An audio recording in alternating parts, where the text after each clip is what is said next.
So, you're thinking about studying in Turkey. That is an amazing goal to have. But let's be honest, that first big decision, choosing the right university, can feel pretty overwhelming. Don't worry, we're going to break it all down and make it super simple for you. To make this way easier, we'll walk through it together in 6 simple steps. By the end of this, I promise you'll have a much clearer idea of which path makes the most sense for you. Okay, so this is it. This is your first major decision point. And the choice you make right here is really going to set the stage for your entire university experience and, your future. And here we are, the big question. Should you go for a well-established state university or maybe a modern private one? I know it seems complicated right now, but trust me, we're about to make the answer a whole lot clearer. All right, let's simplify this. This whole decision, when you really boil it down, comes down to just 3 key differences. We're talking about cost, how you get in, and the language you'll be studying in. Once you get these 3 things, your choice is going to become so much easier. First up is cost. And let's be real, for a lot of students, this is probably the most important factor.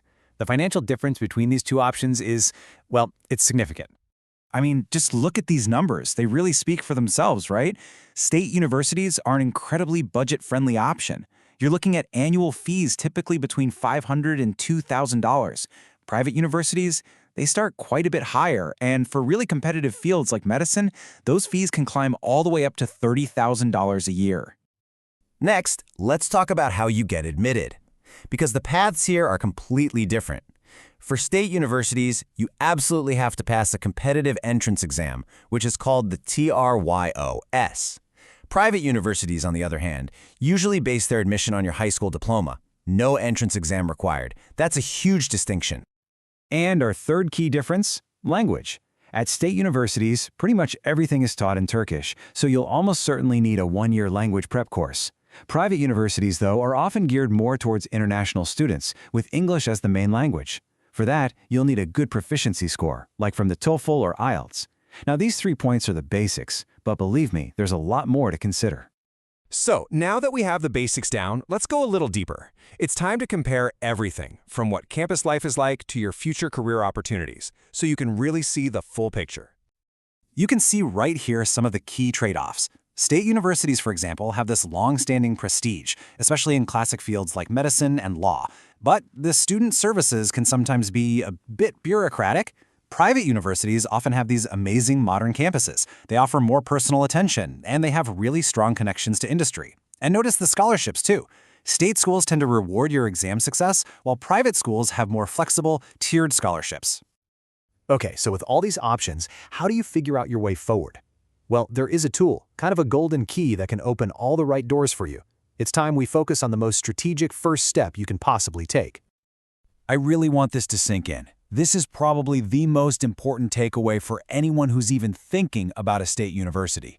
Your entire application strategy should be built around the TRYOS exam. It is that critical. So what exactly is it? Well, TRYOS stands for the Turkish Foreign Student Admission Exam. Honestly, just think of it as the single most important key you have to get into Turkey's top public universities.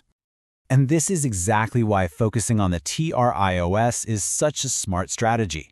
It creates a total win-win situation for you. If you ace the exam, boom, you could get into a top state university, maybe even with a scholarship.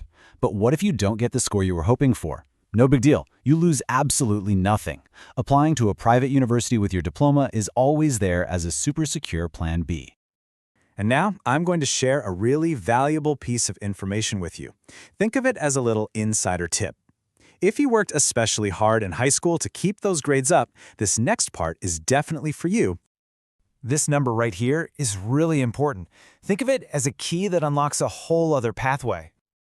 Yep, you heard that right. If your high school GPA is over 60%, you might actually have a chance to get into a state university by applying for their vacant spots without even taking the TRYOS exam. This is just a fantastic opportunity, a direct reward for all that hard work you put in during high school. Okay, we've covered all the key factors.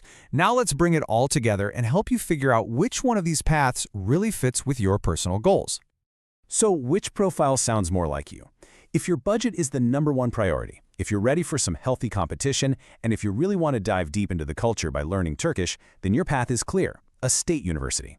But if what you really want is an English education for a global career, you want to skip all that exam stress, and you're dreaming of a modern campus in a big city like Istanbul, then you'll find everything you're looking for at a private university. So there you have it. You now have all the information, the key differences, the pros and cons of each path, and the smartest steps you can take. The decision is yours. So what's your first step going to be on this incredible academic adventure in Turkey?